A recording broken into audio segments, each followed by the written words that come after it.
Hello दोस्तों, आज मैं फिर से लेके आया हूँ आप लोगों के लिए एक हिंदी का नया टॉपिक जिसका नाम है ब्राह्म चिन्ह। आइए इसके बारे में अध्ययन करते हैं। तो सबसे पहले हम जानते हैं कि ब्राह्म चिन्ह यानी कि इसमें जो ये लिख रहा है ब्राह्म और चिन्ह, इसका मतलब क्या होता है। तो ब्राह्म का मतलब होता है ठहरना।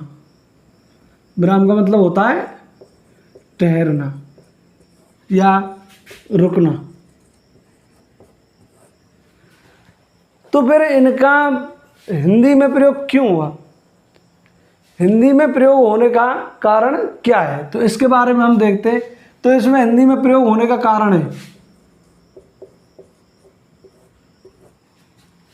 यानी कि जब हम किसी के लिए अपने भावों या विचारों को व्यक्त करते हैं तो उन्हें व्यक्त करने के लिए हमें किसकी आवश्यकता पड़ती है, ब्राह्म चिन्हों की, जिससे कि वे हमारे भाव या विचार शुद्ध, स्पष्ट एवं अच्छी तरह से और सहज रूप से व्यक्त किए जा सके। जैसे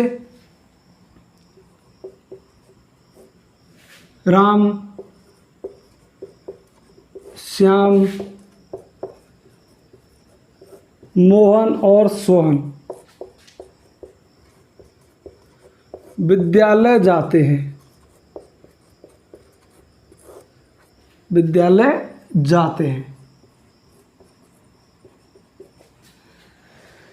अब इसमें हम देखते हैं राम, श्याम, मोहन और सोहन 4 नाम आए हैं। अगर हम इन ब्राह्म चिन्हों का प्रयोग ना करें तो ये वाक्य कैसा होगा, हमारा अशुद्ध हो जाएगा। यानी कि ब्राह्म चिन्हों की स्थिति के आधार पर कैसा हो जाएगा, अशुद्ध। यानी कि ब्राह्म चिन्हों का प्रयोग हम लिखे गए शब्दों या वाक्यों की सार्थकता के लिए करते हैं। तो आइए हम एक एक ब्राह्म चिन्ह का के बारे में अध्ययन करते हैं। तो सबसे पहले आता है हमारा अल्पविराम।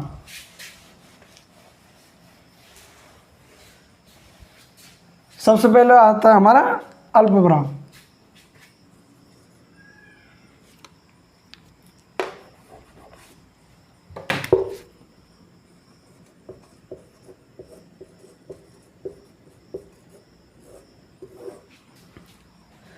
अल्पविराम में अल्प का मतलब होता है थोड़ा,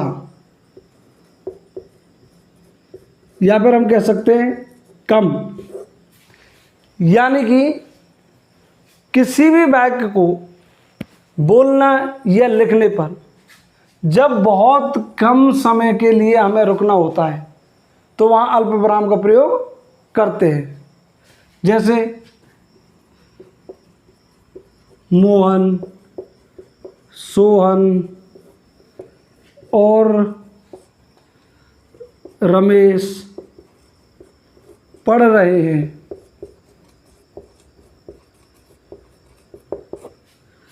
इस वाक्य में जब हम मोहन, सोहन इन नामों को लेते हैं तो हमें थोड़ा सा रुकावट होता है। इस थोड़े से रुकावट के लिए हम अल्पविराम चिन्ह का प्रयोग करते हैं।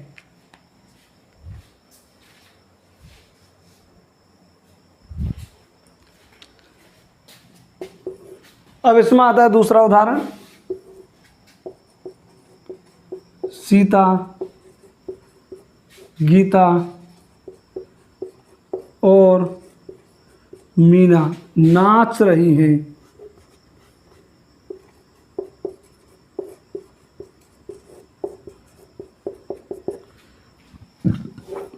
इन नामों को लेते समय हम बहुत ही कम समय के लिए रुकते हैं, इसीलिए इसमें किसका प्रयोग हुआ, हमारा अल्पविराम का।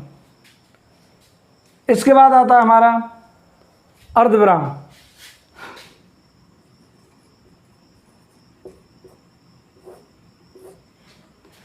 अर्धविराम में नाम से पता चलता है अर्ध यानी आधा। अर्ध का मतलब होता है आधा, यानी कि जिसमें आधे समय के लिए रुकते हैं। आधे यानी जैसे कि हम कह सकते हैं एक होता है हमारा पूर्ण विराम। पूर्ण विराम चिन्ह क्या होता है, तीसरे नंबर का है। पूर्ण विराम चिन्ह का मतलब होता है, यानी कि अगर हमने कोई वाक्य कहा या कोई भी वाक्य लिख दिया, अगर वो पूरा हो गया तो उसके अंत में हम पूर्ण विराम का प्रयोग करते हैं। इसका जैसे आधा करते हैं, हम पूर्ण विराम के लिए पूरा रुकते हैं तो अर्ध विराम के लिए आधा रुकते हैं। यानी कि हमने कोई भी बात कही और उस वाक्य को कहने के लिए हमें थोड़ा अल्प विराम से थोड़ा ज़्यादा और पूर्ण विराम से थोड़ा कम रुकना पड़ेगा। जैसे मोहन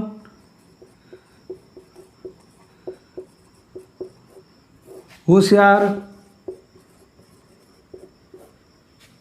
लड़का था। मोहन होशियार लड़का था। उसने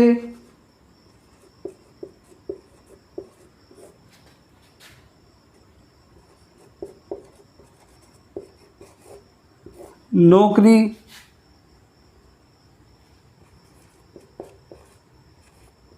छोड़ दी। यानी हम कह रहे हैं मोहन कैसा लड़का था? होशियार। मोहन होशियार लड़का था, उसने नौकरी छोड़ दी। भाई होशियार लड़का था फिर भी उसने नौकरी क्यों छोड़ दी? इस वाक्य में जो हमारे ये विराम चिन्ह का प्रयोग होता है इसको कहते हैं हम अर्ध विराम चिन्ह। यानी कि हमने वाक्य यहाँ तक पूरा किया कि उसने नौकरी छोड़ दी, तो मोहन होशियार लड़का था, उसने नौकरी छोड़ दी। यानी कि अल्प विराम से हमें थोड़ा ज़्यादा टाइम लगा है। अब नंबर आता है दूसरा, जिसे कहते हैं हम पूर्ण विराम।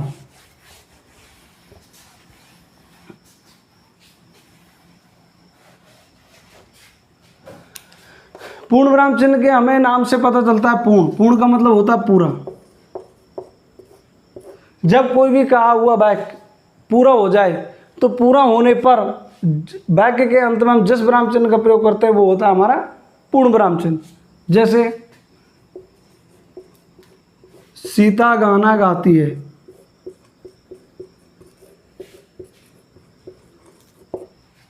यह हमारा चिन्ह हो गया, इसे कहते हैं हम पूर्ण विराम चिन्ह। यानी कि हमारा वाक्य पूरा हो गया, सीता गाना गाती है।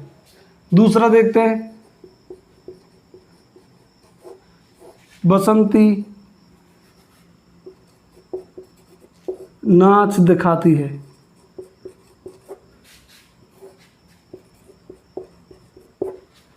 हमने वाक्य पूरा कह दिया कि भाई सीता गाना गाती है और बसंती नाच दिखाती है। यानी कि दोनों वाक्यों में हमारा कहा हुआ जो शब्द है जो वो क्या हो गया, वाक्य पूरा हो गया।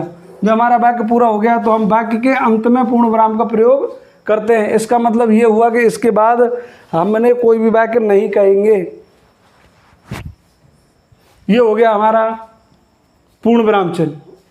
पूर्ण विराम चिन्ह हमेशा वाक्य पूरा करने पर उसके अंत में लगता है। इसके बाद आता है हमारा विस्मयादिबोधक।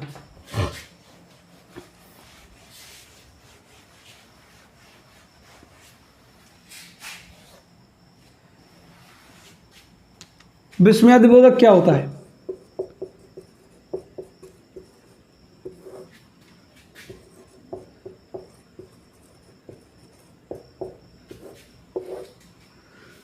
इसके नाम से देखते हैं हम पहले। विस्मय, विस्मय का मतलब होता है आश्चर्य। विस्मय का मतलब आश्चर्य। यानी कि अगर हम किसी चीज के बारे में एकदम झटके से कोई बात कहें या किसी चीज को देख के हमें आश्चर्य होता है कि यार ऐसा भी हो सकता है क्या, तो ऐसे वाक्यों में हम आप विस्मयादिबोधक चिन्ह का प्रयोग करते हैं, जिसका चिन्ह है ऐसे। यह हमेशा वाक्य के शुरू में लगता है, वाक्य के शुरू में, और इसके मुख्य शब्द होते हैं जिनको हम क्या कहते हैं, हे, ओ, अरे, आ, हाय, छी। यानी कि हम कोई भी वाक्य कहें, जैसे हमने ये वाक्य लिया हे राम,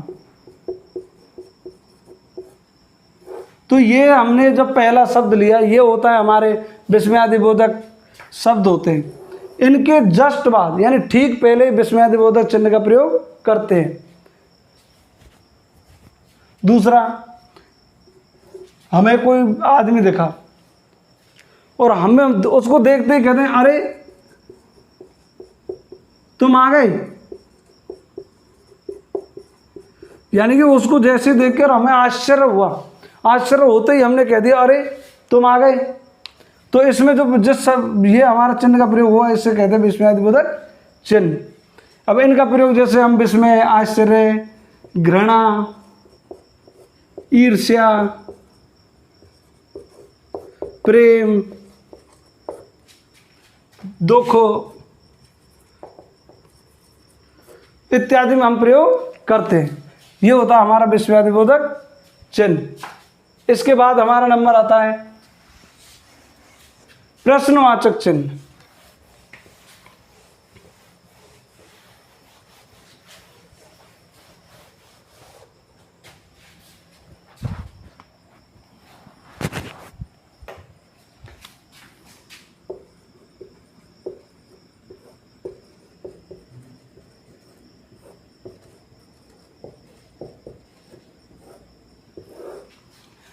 प्रश्नवाचक चिन्ह सबसे सरल चिन्ह होता है। इसके नाम को देखते ही हमें पता चल जाता है कि क्या कर रहा है, प्रश्न। क्या कर रहा है, प्रश्न। यानी इसमें क्या पूछे जाते हैं, प्रश्न। इसमें प्रश्न पूछे जाते हैं, इसमें प्रश्न पूछे जाते हैं। और ये भी हमारा जब कोई वाक्य होता है तो वाक्य को पूरा होने पर, वाक्य का पूरा होने पर, या हम कह सकते हैं जहां हमारा प्रश्न पूरा हो जाए वहां विस्मयादिबोधक उसको प्रश्नवाचक चिन्ह का प्रयोग करते हैं। जहां प्रश्न पूरा हो जाए वहां प्रश्नवाचक चिन्ह का प्रयोग करते हैं।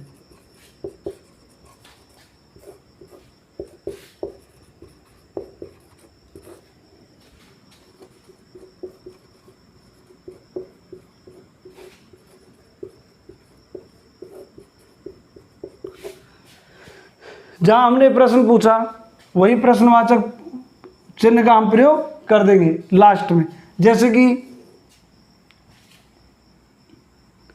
तुम कहां जा रहे हो,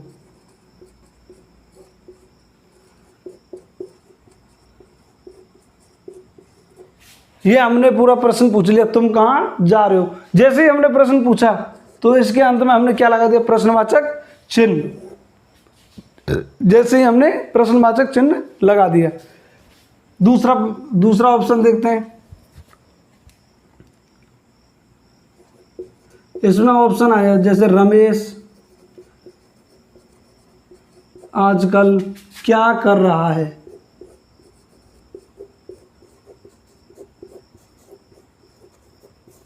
तो इसमें क्या हो गया हमारा प्रश्नवाचक चिन्ह। हमने प्रश्न पूछा भाई कि रमेश क्या कर रहा है, प्रश्न किया, पता चल गया प्रश्नवाचक चिन्ह लगाना है, और वाक्य के अंत में ये हमने प्रश्नवाचक चिन्ह लगा दिया। तो ये हो गया हमारा प्रश्नवाचक चिन्ह। इसके बाद आता है निर्देशक।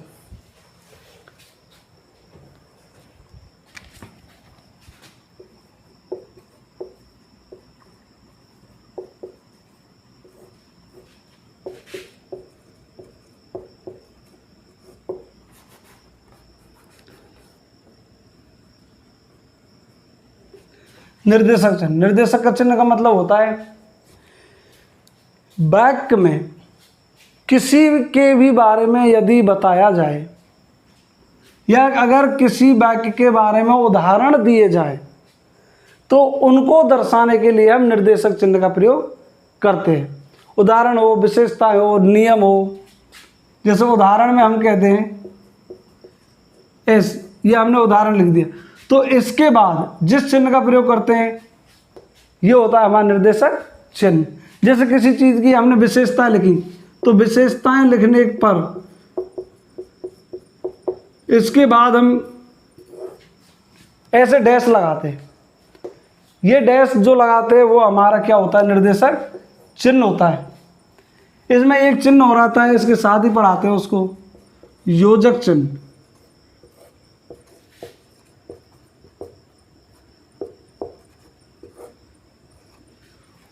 एक आता है योजक चिन्ह और ये निर्देशक चिन्ह, दोनों एक जैसे होते हैं,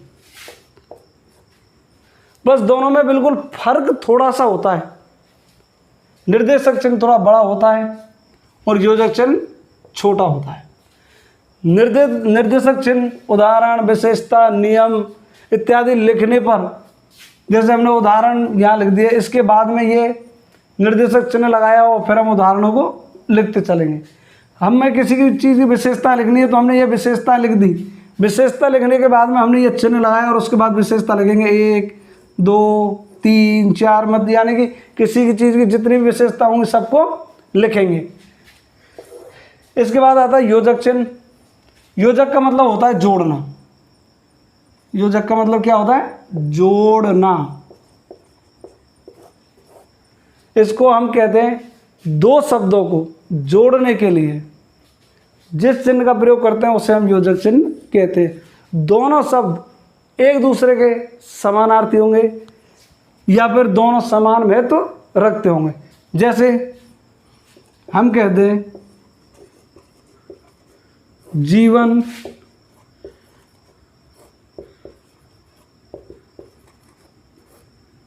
सुख दुख का संगम है। बहुत गजब का गाना है, सबसे अच्छा गाना।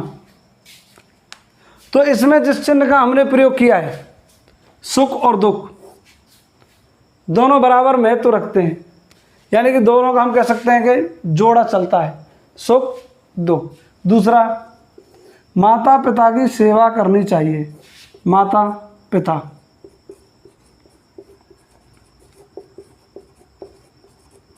की सेवा करो, ये हो गया भाई, माता पिता की सेवा करो। तो हमारे ये कौन सा हुआ, योजक चिन्ह। इन दोनों को समान शब्दों को जोड़ने के लिए इस योजक चिन्ह का प्रयोग करते हैं। इसके बाद आता है योजक चिन्ह की एक विशेषता हो, यह योजक चिन्ह अधिकतर द्वंद्व समास में प्रयोग किया जाता है, क्योंकि द्वंद्व समास के जितने भी उदाहरण आते हैं वो योजक चिन्ह से जुड़े होते हैं। जैसे माता पिता, सुख दुख, लाभ हानि, जीवन मरण, दाना पानी इत्यादि जितने भी उदाहरण होते हैं हमारे द्वंद्व समास के अधिकतम से अधिकतम योजक चिन्ह से जुड़े होते हैं। तो ये हुआ योजक और ये हुआ हमारा निर्देशक चिन्ह। इसके बाद आता है हमारा लोप चिन्ह। इसके बाद आता है हमारा लोप चिन्ह।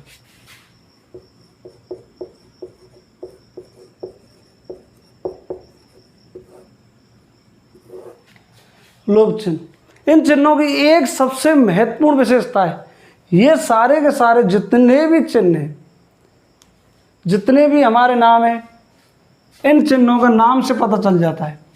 जैसे अल्पविराम का पता चला हमारा अल्प है, अर्धविराम का पता चला कि आधा है, पूर्ण का मतलब पूर्ण है, विस्मयादि मतलब आश्चर्यजनक वाली बात, प्रश्नवाचक पूछ रहा है, निर्देशक निर्देश दे रहा है, योजक जोड़ने का काम कर रहा है, लोप चिन्ह यानी कि समाप्त। लोप चिन्ह का मतलब क्या होता है, छुपना, बंद, यानी कि जैसे हम कह सकते हैं खोना इत्यादि। इन चिन्हों का प्रयोग, जैसे कोई वाक्य लिखा जाता है और वह वाक्य लिखते लिखते लिखते लिखते लास्ट में अधूरा रह जाए, कोई वाक्य कैसा रह जाए, अधूरा, तो उस अधूरेपन को दर्शाने के लिए हम लोप चिन्ह का प्रयोग करते हैं। देखिए, वाक्य के अधूरेपन को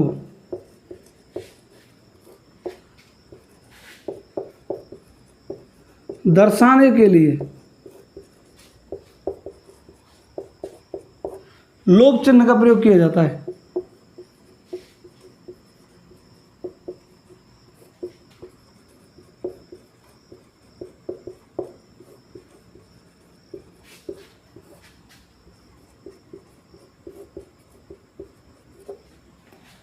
यानी कि वाक्य का जो अधूरापन होता है उस अधूरेपन को दर्शाने के लिए हम किसका प्रयोग करते हैं? लोप चिन्ह का प्रयोग करते हैं।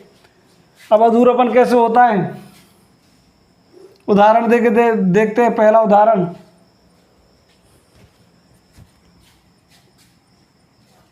उदाहरण हम लेते हैं, जैसे कभी,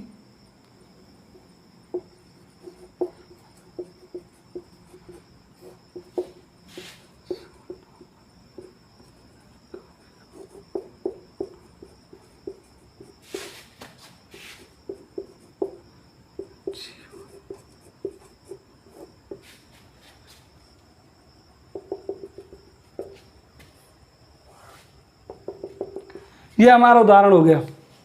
बहुत अच्छा गाना है। कभी हंसना है कभी रोना है, जीवन सुख दुख का संगम है। तो भाई ये हमारी ज़िंदगी है। हमारी ज़िंदगी में कभी दुख आएंगे कभी सुख आएंगे, ये तो चलते रहते हैं। और इन सुख और दुखों से अगर कोई इंसान पार हो गया तो हर सफलता को हासिल कर सकता है। जैसे हमने वाक्य कहा, कभी हंसना है कभी रोना है जीवन, यहाँ से आ गया हमारा dot dot dot dot dot, यानी कि यहाँ वाक्य कैसा रह गया हमारा? अधूरा। यहाँ से वाक्य पूरा करना होता है, तो इसको कहते हैं हम लोप चिन्ह। वाक्य को अधूरेपन को जो दर्शाता है उसे हम लोप चिन्ह कहते हैं। दूसरे उदाहरण के लिए देखते हैं।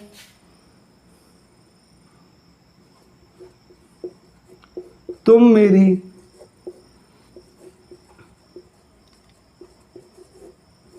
जिंदगी में नहीं आती तो, खाली जगह हो गया, ये लिख दिया होता। यानी कि ये कह रहा है तुम मेरी जिंदगी में नहीं आती, तुम मेरी जिंदगी में नहीं आती तो। अब सुखी होता या दुखी होता कोई पता नहीं है, तो इसको क्या दर्शा दिया हमने? Dot dot dot dot dot. यानी कि वाक्य क्या रह गया हमारा? आधा।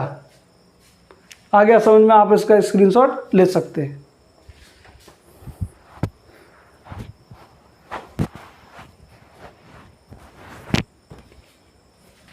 इसके बाद आता है हमारा उद्धरण, जिसे कहते हैं हम अवतरण चिन्ह। उद्धरण या अवतरण चिन्ह।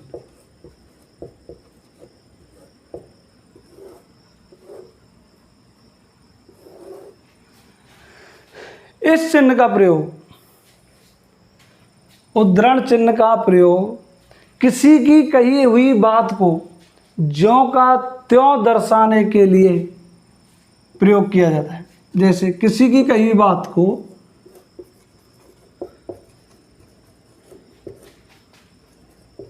किसी की कही हुई बात को ज्यों का त्यों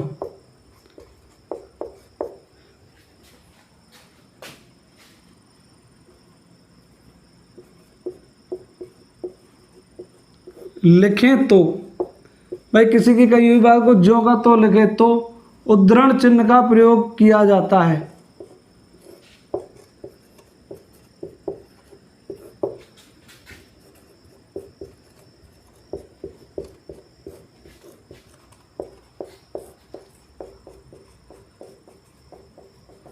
पहली बात, किसी की कही हुई बात को अगर हम ज्यों का त्यों लिख दें तो किसका प्रयोग करते हैं? उद्धरण चिन्ह का। दूसरी बात, उपनामों में भी उद्धरण चिन्ह का प्रयोग किया जाता है। अगर हम किसी का क्या लिखें? उपनाम। अगर नाम के साथ अगर हम उपनाम या और उपाधि या कोई विशेष शब्द हो, जैसे पुस्तकों के नाम,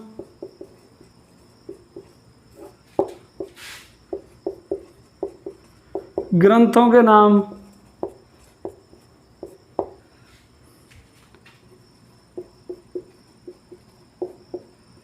इत्यादि उद्धरण चिन्ह में आते हैं।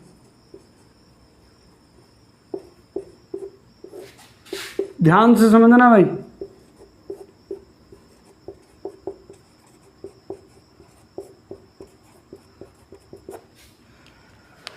किसी की कही हुई बात, जैसे हम कहते हैं नेताजी सुभाष चंद्र बोस ने कहा था, नेताजी सुभाष चंद्र बोस ने कहा था कि तुम मुझे खून दो, तुम मुझे खून दो,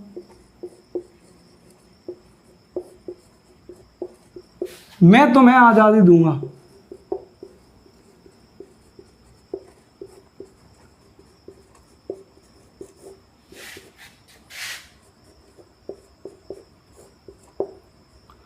नेताजी सुभाष चंद्र बोस ने कहा था कि तुम मुझे खून दो, मैं तुम्हें आज़ादी दूंगा।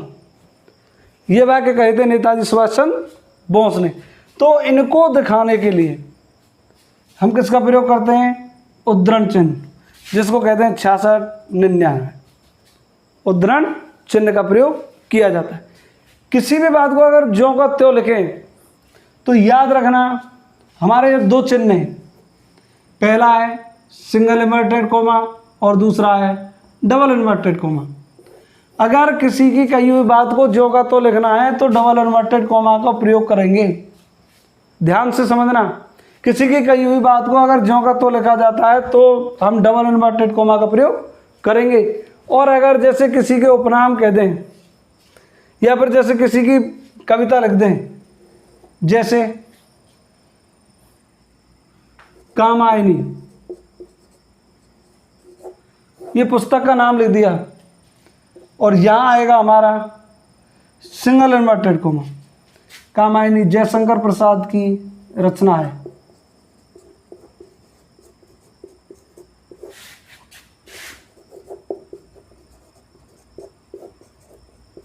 तो इसमें क्या आएगा हमारा? Single inverted coma.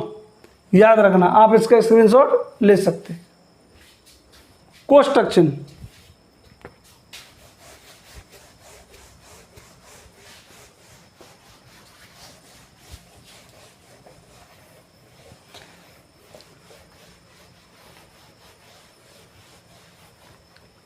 कोष्टक चिन्ह के बारे में आपने सबने पढ़ा है और इन कोष्टकों को आप सब जानते हैं।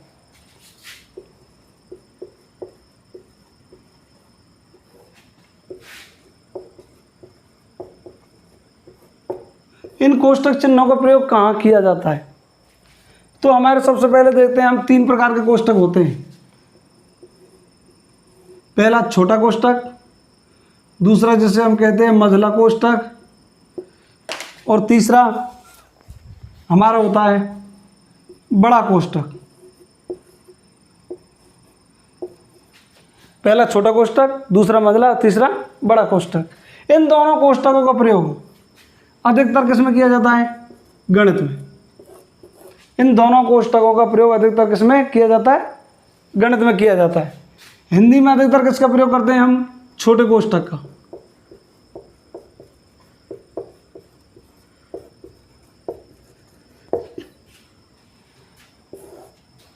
छोटे कोष्टक का प्रयोग किस में करते हैं हम? हिंदी में। अब इनका प्रयोग कैसे करते हैं आइए देखते हैं। तो इस छोटे कोष्टक चिन्ह का प्रयोग किस में करते हैं? किसी भी वाक्य में शब्द या शब्दांश को सुस्पष्ट करने के लिए यानी किसी भी वाक्य में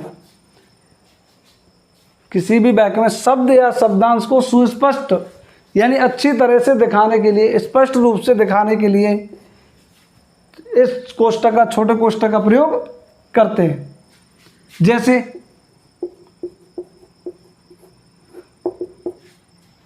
जैसे हम कह देते हैं नेहरू, और कोष्टक में हमने कह दिया चाचा जी।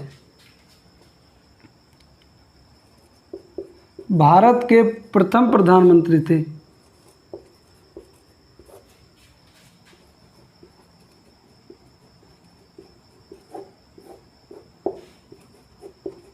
यानी कि हमने इस चाचा नेहरू के बारे में बता दिया कि नेहरू जी को और क्या कहते थे हम? चाचा जी। इस कोष्टक से हमने यह स्पष्ट कर दिया, यानी कि हमने स्पष्ट दिखा दिया। दूसरा, जैसे हमने कह दिया अंग्रेज, दूसरा हम वाक्य लेते हैं गोरों ने। अब कोष्टक में हम कह सकते हैं गोरे किसको कहते हैं, स्पष्ट दिखाने के लिए अंग्रेजों ने। गोरों ने भारत पर शासन किया।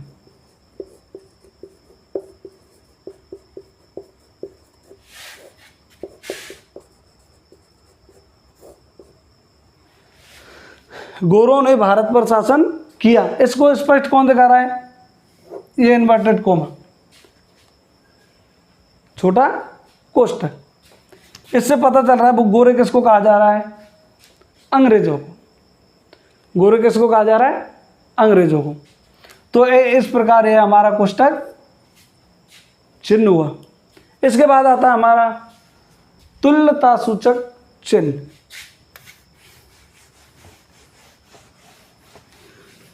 तुल्यता सूचक चिन्ह, इसका हमें देखो नाम से पता चल रहा है, यानी कि तुल्य। तुल्यता का मतलब होता है तुल्य या तुलना।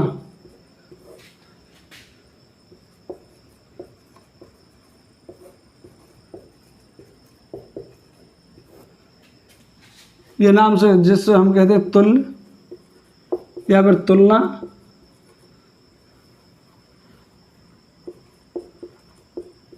या जिसको कहते हैं हम बराबरी। तुल्यता सूचक चिन्ह, यह हमारा तुल्यता सूचक चिन्ह है, बराबर वाला चिन्ह। इसका प्रयोग हम गणित में भी करते हैं। तुल्यता सूचक चिन्ह का प्रयोग किसमें किया जाता है, गणित में भी किया जाता है, हिंदी में भी करते हैं, दोनों में किया जाता है। अब इसका प्रयोग देखिए कैसे करते हैं। नंबर 1, जैसे हम गणित के हिसाब से देखें तो 7 + 4 = 11, यानी कि इन दोनों के बराबर ये है कि हम कह सकते हैं 7 और 4 दोनों के बराबर क्या हुआ, ये 11 हो गया। तो ये क्या हो गया हमारा तुल्यता सूचक चिन्ह। दूसरा उदाहरण हम लेते हैं। जैसे हमने लिख दिया नवीन। नवीन का मतलब क्या होता है, नया। दोनों का क्या हुआ हमारा समानार्थी शब्द, नवीन बराबर नया। जैसे हमने कह दिया शंकर बराबर भोलेनाथ।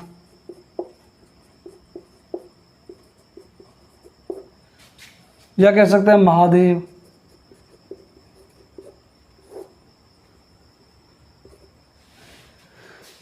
इनका प्रयोग हम अधिकतर किस रूप में करते हैं, समानार्थी शब्दों में। तुल्यता सूचक चिन्ह का प्रयोग हम अधिकतर किस में करते हैं। इसके बाद आता हमारा लाघव चिन्ह, जिसको हम कहते हैं संक्षेपक चिन्ह।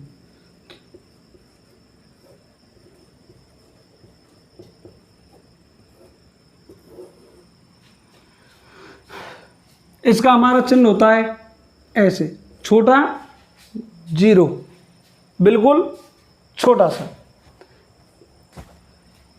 तो इस नाम से हम देखते हैं संक्षिप्त का मतलब होता है संक्षिप्त। संक्षिप्त का मतलब होता है छोटा रूप, जैसे कि कह सकते हैं हम शॉर्ट। किसी भी वाक्य में अगर किसी भी शब्द को हमें छोटा लिखना होता है तो उन शब्दों में हम लाघव चिन्ह का प्रयोग करते हैं।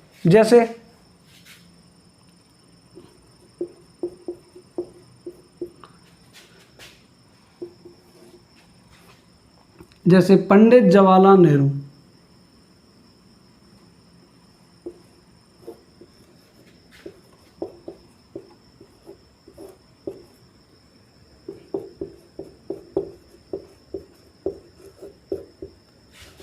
पंडित जवाहरलाल नेहरू जी।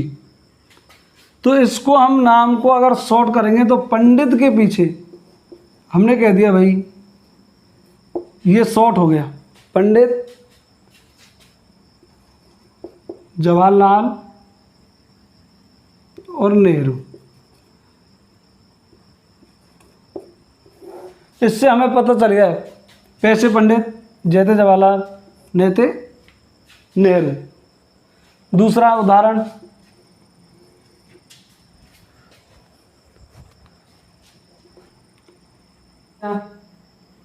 माध्यमिक शिक्षा बोर्ड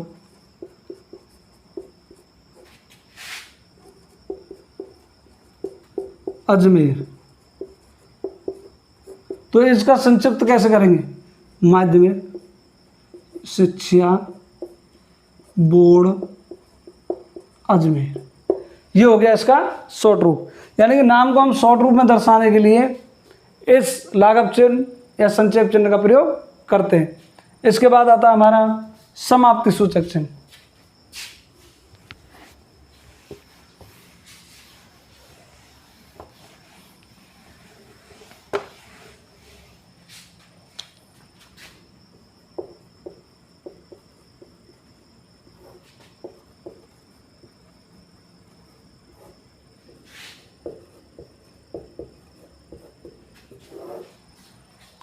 समाप्ति सूचक चिन्ह का प्रयोग अधिकतर हमारी पुस्तकों में, जो नाटक की किताबें पुस्तकें चलती थी, उनमें इनका प्रयोग किया जाता था।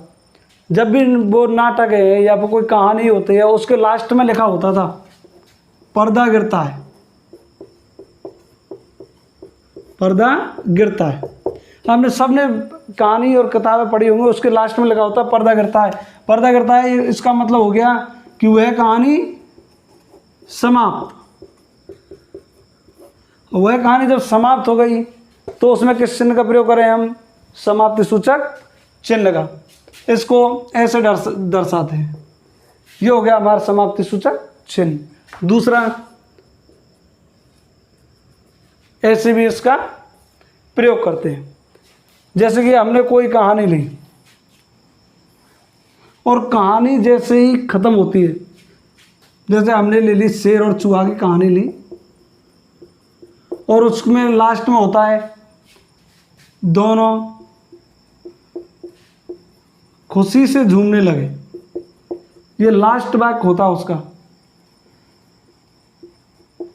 दोनों खुशी से झूमने लगे। अब हमारी कहानी जब यहाँ समाप्त होती है तो इसके लास्ट में हम इस चिन्ह का प्रयोग करते हैं, यानी कि यह कहानी समाप्त। इस समाप्ति सूचक चिन्ह का प्रयोग अधिकतर नाटकों में होता है।